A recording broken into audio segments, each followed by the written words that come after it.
Primary responsibility is to entertain. But मुझे ये भी लगता है कि हर प्रोफेशन जो है समाज में कुछ ना कुछ कंट्रीब्यूट करता है।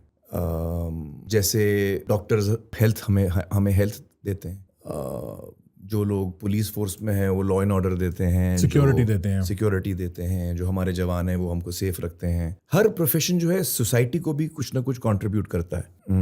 जुडिशरी जो है वो जस्टिस देती है।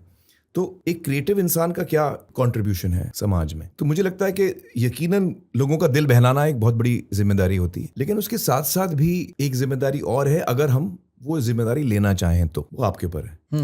और वो ये जिम्मेदारी है कि actually you can contribute to, आप लोगों के दिल तक पहुंच सकते हैं, आप उनके जज्बातों को टटोल सकते हैं, आप उन्हें सोचने पे मजबूर कर सकते हैं। तो I feel that the job of an artist is not just to entertain, yes that is the main job, but उसके साथ साथ it is also the job of an artist. When I say artist, I'm including painter, poets, writers, सारे fine arts, सब जो भी जिस field में भी हैं आर्टिस्टिक फील्ड में, तो आपका एक तरह से you bring grace to society.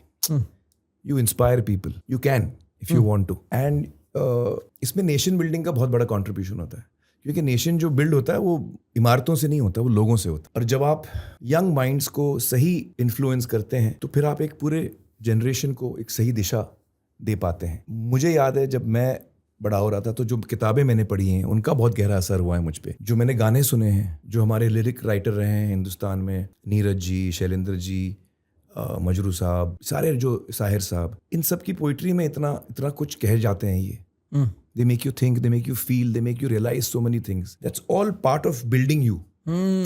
It builds us. हम एक कमाल की पोइट्री सुनते हैं, हम कबीर का दोहा सुनते हैं, उसका असर होता है हम पर। 100%। हम एक पेंटिंग देखते हैं, उसका असर होता है हम पर। हम कोई कहानी पढ़ते हैं, उसका असर होता है हम